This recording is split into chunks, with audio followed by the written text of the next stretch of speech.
నా పేరు Srikanth. First time మీరు మన ఛానల్ చూస్తుంటే సబ్స్క్రైబ్ చేస్తారని మనస్ఫూర్తిగా కోరుకుంటున్నా.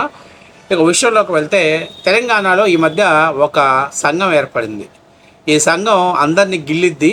మళ్ళీ తిరిగి వాళ్ళు గిల్లేసరికి మేము ప్రత్యేకమైన హక్కులు ఉన్నాయి, 13 ఏళ్ళు మనం విడిపోయిన తర్వాత కూడా మీ సంసారం మీద అయిన తర్వాత కూడా మీరు మా మీద పెత్తనం చేసేదేంటి, తెలంగాణ అస్థిరత్వ పోరాటం అని చెప్పేసి పెద్ద పెద్ద డైలాగులు కొడతారు. అయితే కేవీఆర్ని అరెస్ట్ చేసినప్పుడు కూడా చాలామంది బయటకు వచ్చేసి, మీకు ఎంత ధైర్యం ఉంటే తెలంగాణలో ఒక జర్నలిస్ట్ని తీసుకెళ్ళి అరెస్ట్ చేస్తారా, మీ సంగతి తేలుస్తాం, మీ కథ తేలుస్తాం, అది ఇది డుస్కు ఇదంతా తెలంగాణ ఆత్మ గౌరవానికి ఆత్మాభిమానానికి దెబ్బతీసే విధంగా ఉంది, మేము దీన్ని ఒప్పుకోమని చెప్పారు. ఇంకా చాలా మాట్లాడారు. చంద్రబాబు నాయుడు గురించి, పవన్ కళ్యాణ్ గురించి తెగ మాట్లాడారు. అయితే ఇప్పుడు నేనేమంటున్నానంటే, ఆ జర్నలిస్టు అంటే తెలంగాణ అస్తిత్వ పోరాటం అంటూ ఈ మధ్య కొద్దిగా చెలరేగిపోతున్నట్టు వాళ్ళందరికీ ఇప్పుడు నేను ఒక వీడియో చూపిస్తాను. నిజంగా మీలో తెలంగాణ రక్తం ఉంటే, మీలో తెలంగాణ పౌరుషం ఉంటే, నిజంగా మీలో తెలంగాణ డిఎన్ఏ ఉంటే, ఎందుకంటే ఈ పదం నేను ఎందుకు వాడుతున్నానో తర్వాత కూడా నేను మాట్లాడతా, నిజంగా ఉంటే ఇప్పుడు ఈ వీడియో చేసిన వాళ్ళని, ఈ వీడియోని ప్రచురణ చేసినటువంటి ఛానల్ని కనీసం మీరు బాయ్కాట్ చేయిస్తారా లేదా? లేదు, మేము దొరల కాళ్ళు నొక్కిన వాళ్ళం, దొరల ఉచ్చబోస్తే తాగిన వాళ్ళం, దొరలు ఉమ్మితే ఉమ్మించుకున్న వాళ్ళం, మేము దొరల పక్కన ఉన్నటువంటి తెలంగాణ యోధులం అనుకుంటే మాత్రం గుడిసొప్పుడు కాకుండా సైలెంట్గా ఉండండి. లేదు, మా ఒంట్లో తెలంగాణ రక్తం ఉంది, తెలంగాణ వీరుల ఉద్యమం నడిపినటువంటి చరిత్ర కలిగినటువంటి తండ్రులకు పుట్టిన డిఎన్ఏ మాలో ఉందంటే మాత్రం ఈ వీడియో పైన మీరు స్పందించాలి. పృథ్వీరాజ్, నీకే డైరెక్ట్గా చెప్తున్నా, ఇంకెవరికో చెప్పట్లా, నీకే. ఎందుకంటే తెలంగాణని బౌరు కప్ప నోరు తెలిసి మాట్లాడుతున్నావు కదా, నీకే చెప్తున్నా డైరెక్ట్గా. నీ వెనకాల ఉన్న చెంచా కాదు, నువ్వు చెప్పుకో, నేను నీకే చెప్తున్నా. ఒకసారి వీడియో చూద్దాం, చూడండి. చేస్తారు. ఇంకొకటి జొమాటో, స్విగ్గీ డెలివరీ బాయ్ గురించి మాట్లాడుతున్నారు. ఆ డెలివరీ బాయ్ గురించి ఎంత తక్కువ మాట్లాడితే అంత మంచిది. ముఖ్యమంత్రి పదవి కాదు కదా, ఎమ్మెల్యే పదవి కూడా జొమాటో డెలివరీ బాయ్ అనర్హుడు. వాడి స్థాయి ఏంది, వాడి క్యారెక్టర్ ఏంది, వాడికి జీవో చదవడం వచ్చా? ఆ జొమాటో బాయ్కి జీవో చదవడం వచ్చా? జీవో ఎంఎస్ మిస్లీనియస్ అంటే ఏందో తెలుసా? ఆ జొమాటో బాయ్కి జీవో రొటీన్ అనేది తెలుసా? భారతదేశంలో ఉన్నటువంటి అత్యంత దారుణమైనటువంటి సంఘటనలో ఆ జొమాటో బాయ్ అనేవాడు ముఖ్యమంత్రి అయ్యాడు, కానీ లేకపోతే ఆ డెలివరీ బాయ్ ముఖ్యమంత్రి. ఆ డెలివరీ బాయ్ వచ్చి ఎత్తుకెళ్లిపోయేటువంటి డెలివరీ బాయ్ వచ్చి రేవంత్ గురించి ఎవడో డెలివరీ బాయ్ ఉభయ తెలుగు రాష్ట్రాల్లో తెలుసండి. డెలివరీ బాయ్ వచ్చి గురించి వ్యక్తిగతంగా మాట్లాడొద్దు, విధానపరంగా. ఇప్పుడు చెప్పండి, ఒక రాష్ట్ర ముఖ్యమంత్రిని డెలివరీ బాయ్ అన్నాడు, జొమాటో బాయ్తో అన్నాడు. నేను అంటుంది వాళ్ళు మనుషులే, వాళ్ళతో పోల్చడం తప్ప అన్నట్లా. కానీ ఒక రాష్ట్ర ముఖ్యమంత్రిని జీవో చదవటం వచ్చా? వాడు ఈడు ఇమ్రాబాయ్ ఏం పెట్టుకున్నారు? ఏరా పృథ్వీరాజ్, ఈ అక్కయ్య గారిది పెట్టుకున్నావు నోట్లో. పౌరుషం రావట్లా? నీ ఒంట్లో రావట్లేదా పౌరుషం? ఒక రాష్ట్ర ముఖ్యమంత్రిని అనడం అంటే యావత్ తెలంగాణ రాష్ట్ర ప్రజలను అన్నట్టే. సిగ్గనిపించట్లేదా? జగన్మోహన్ రెడ్డి దగ్గర ఊడిగం చేస్తున్నావా?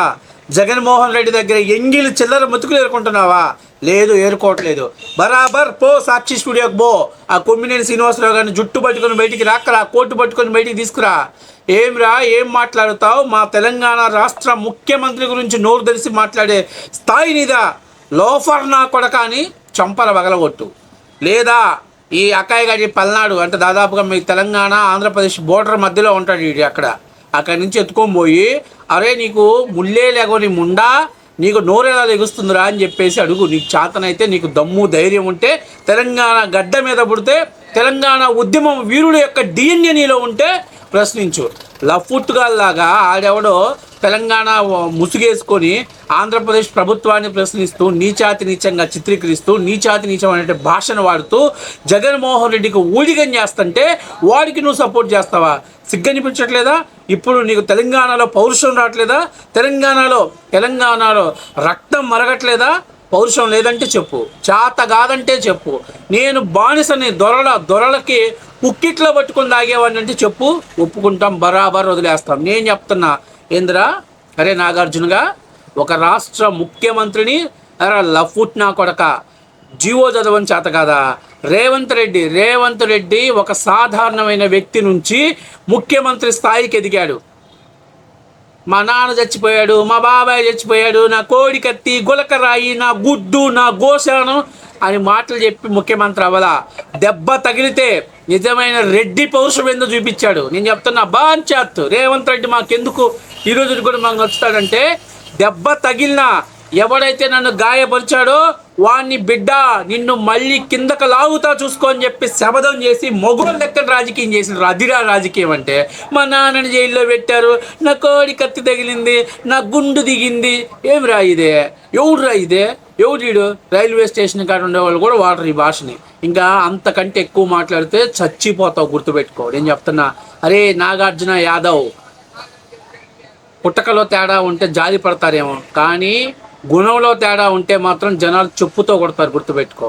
ఒక రాష్ట్ర ముఖ్యమంత్రిని నీ స్థాయేంద్ర లఫ్ట్గా, నీ స్థాయేంద్ర ఐస్ పుల్లలు చిక్కుంటూ పైకొచ్చిన ఎదవా నువ్వు ఒక రాష్ట్ర ముఖ్యమంత్రి గురించి మాట్లాడతావా? బరాబర్ నేను మాట్లాడతా. నేను తెలంగాణ ప్రజల కోసం నేను మాట్లాడతా. తెలంగాణలో ముఖ్యమంత్రి గురించి నేను మాట్లాడతా. ఎందుకో తెలుసా? మేము ఆంధ్రులం, మేము తెలుగు వాళ్ళం, ఎక్కడున్నా మేము తెలుగు వాళ్ళం. ఒక రాష్ట్ర ముఖ్యమంత్రిని కించపరిచి మాట్లాడితే ఖచ్చితంగా మాట్లాడు. ఒకవేళ ఆయన మాట్లాడిన తప్పు అయితే మాట్లాడు. సార్ మీరు ఇలా ఎలా మాట్లాడతారు సార్ అని మాట్లాడు. జొమాటో డెలివరీ ఏంట్రా? మీరురా కోడికత్తి గులకరాయి పార్టీ. మీ బతుకేందో మీ బతుకేందో ప్రజలకు తెలుసు కాబట్టి 66 నుంచి 151 పోయి 151 నుంచి 11 వచ్చి 11 నుంచి రేపు 0కి వస్తారు. వచ్చినా కూడా ఆశ్చర్యపోవాల్సిన పని లేదు. కాబట్టి నేనేం చెప్తున్నానంటే, తెలంగాణలో ఉన్నటువంటి షోకాల్డ్ తెలంగాణ జర్నలిస్టులు ముసుగేసుకున్న అస్థిరత పోరాటం చేస్తున్న వీరులారా, మీలో తెలంగాణ వీరుల అమర వీరుల త్యాగం, తెలంగాణ కోసం పోరాడిన ఉద్యమకారుల యొక్క DNA, తెలంగాణ పౌరుషం మీలో ఉంటే ఈ వీడియో మీద మీరు స్పందించండి. ఈ వీడియో మాట్లాడిన చేత క్షమాపణ చెప్పించండి. ప్రచురితం చేసిన సాక్షి మీద మీరు పోరాటం చేయండి. లేదు, తెలంగాణలో ఉన్నటువంటి దొరలకు సేవ చేసిన కాళ్ళు నొక్కిన బాంచనగాళ్ళం అయితే తెలంగాణ దోసిట్లను, తెలంగాణ దొరలో ఇచ్చినటువంటి దాన్ని దోసిట్లలో పట్టుకొని తాగిన బచ్చనగాళ్ళు అయితే వదిలేసేయండి. నేను దాని గురించి కూడా పెద్దగా మాట్లాడదలుచుకోవట్లా. దాని గురించి కూడా నేను పెద్దగా మాట్లాడట్లా. ఎందుకంటే ఈ వీడియో తర్వాత ఆంధ్రప్రదేశ్లో కాదు, తెలంగాణ ప్రజలకు కూడా అర్థమైంది. తెలంగాణలో జర్నలిజం పేరుతోటి తెలంగాణలో మీడియా ముందుకు వచ్చి మాట్లాడుతూ వాళ్ళు మాట్లాడుతుంది తెలంగాణ కోసం కాదు, కేవలం వాళ్ళ రాజకీయ ప్రయోజనాల కోసమే మాట్లాడుతున్నారనేది ఖచ్చితంగా అర్థమైంది. ఈరోజు నేను చెప్తున్నాను నాగార్జున యాదవ్కి, అరే ఒక్కటి గుర్తుపెట్టుకో, బీ కేర్ఫుల్. ఆ కొమ్మినేని శ్రీనివాసరావు ఆల్రెడీ పోయి వచ్చాడు. నెక్స్ట్ నువ్వు పోకుండా ఉండాలి అని అంటే ఒళ్ళు దగ్గర పెట్టుకొని మాట్లాడు. ఒక రాష్ట్ర ముఖ్యమంత్రిని ఎలా గౌరవించాలో చేతగాని దద్దమ్మలు మీరు. మేము మాట్లాడదలుచుకున్నా, మేము నోరెత్తి మాట్లాడినా, మీ పరిపాలన సంగతి దేవుడి వరకు, కుర్చీ ఎలా వచ్చిందో మాట్లాడినా ఉరేసుకొని చేస్తారు మీరు, గుర్తుపెట్టుకోండి. కాబట్టి ఒళ్ళు దగ్గర పెట్టుకొని మాట్లాడండి. ఈరోజు నేను చాలామంది జర్నలిస్టులకు చెప్తున్నా, తెలంగాణలో జర్నలిస్టులు అని చెప్పుకున్న షోకాల్డ్ తెలంగాణ ఉద్యమకారులకు చెప్తున్నా, మీలో సిగ్గు శరం ఉన్నా, మీలో పౌరుషం ఉన్నా ఈ వీడియో మీద స్పందించండి. ఒక రాష్ట్ర ముఖ్యమంత్రిని అన్నాడంటే అది రాష్ట్ర ప్రజలను అన్నట్టే, రాష్ట్ర ప్రజల మనోభావాలు దెబ్బతీసినట్టే. దాన్ని ప్రచురం చేసినటువంటి సాక్షిని క్షమాపణ చెప్పే వరకు తెలంగాణ రాష్ట్రంలో ప్రస్తుతం చెయ్యమని చెప్పి ఉద్యమం చేయండి చేతనైతే. లేదు జగన్మోహన్ రెడ్డి ఇచ్చేటువంటి ఇంగిలి మెతుకుల కోసం, చిల్లర డబ్బుల కోసం ఆశపడి పనిచేస్తున్నాం మేమంటారా? బరాబర్ వదిలేసేయండి. ఇంక మేము దాని గురించి కూడా మాట్లాడదలుచుకోవట్లేదు. ఇంకొకసారి తెలంగాణ అస్థిరత పోరాటం అని చెప్పి కానీ బయటకు వచ్చి మాట్లాడితే తెలంగాణ ప్రజలే మిమ్మల్ని మెట్టుతో కొట్టే రోజులు దగ్గరలోనే ఉంటాయి, గుర్తుపెట్టుకోండి. అబద్ధపు మాటలు, అన్యాయపు మాటలు, తప్పుడు వాడితోటి కొద్ది రోజులు మాత్రమే సావాసం చేయగలుగుతారు. నిజమైన ఉద్యమ స్ఫూర్తి ఉన్న వాడు ఎప్పుడు ప్రజలు గుర్తిస్తారనేది గుర్తుపెట్టుకో. పృథ్వీరాజు నేను చెప్తున్నా, చాలా ఎక్కువ మాట్లాడుతున్నావు, కానీ నీలో పౌరుషం ఉంటే, మీ అయ్యే తెలంగాణ DNA అయితే ఈ వీడియో మీద నువ్వు స్పందించు. ఇలాంటి వీడియో మాట్లాడిన వాడి మీద నువ్వు గట్టిగా మాట్లాడు. లేదులే మేమేదో వాడేదో డబ్బులు ఇస్తే పైసలు ఇస్తే మాట్లాడుతున్నాం అనుకుంటే లీవ్ ఇట్, వదిలేసేది. నేను దాని గురించి కూడా పెద్దగా మాట్లాడదలుచుకోవట్లేదు. ఇంకా తొలి వెలుగు రఘు కావచ్చు, తులసి చెంది కాదు క్యాథరిక్ అక్క కావచ్చు, ఇట్లాగా మామూలుగా నేను చిన్న విషయం చెప్తా. మొన్న ఏదో టీడీపీ వాళ్ళు నాకు క్షమాపణ చెప్పాలి, నా మెల్లో వైసీపీ కండ వేస్తారు అని చెప్పేసి మాట్లాడుతుందేమా. నేను చెప్దలుచుకుంటున్నాను. మామూలుగా ఎవరైనా ఒక వ్యక్తి అరెస్ట్ అయితే, ఎవరు వీడికి ఇన్ని ఆస్తులు ఉన్నాయి అంటే, ఇన్ని ఆస్తులు ఉన్నాయంటే, ఇన్ని ఆస్తులు ఉన్నాయంటే అని పెడతారు. కానీ కొత్తగా మా తులసి చంద్ గురించి ఆమెకు 2 చర్చిలు ఉన్నాయంట, వాళ్ళ ఆయన పేరు మీద 2 చర్చిలు ఉన్నాయంట, అవి కూడా ఆస్తులుగా చెప్పుకునే పరిస్థితిలో దిగదారిపోయామంటే సరే ఏదైతే ఏమైందిలే, మొత్తం మీద దాని గురించి కూడా నేను మాట్లాడదలుచుకోవట్లేదు. కాబట్టి ఈ తెలంగాణ షో కాల్డ్ నాయకులంతా జగన్మోహన్ రెడ్డికి ఊడిగం చేయట్లేదు, జగన్మోహన్ రెడ్డికి పెంపుడు కుక్కలం కాదు, జగన్మోహన్ రెడ్డికి నెలవారీ జీతగాళ్ళం కాదు అని అనుకుంటే మాత్రం ఈ వీడియో మీద స్పందించండి.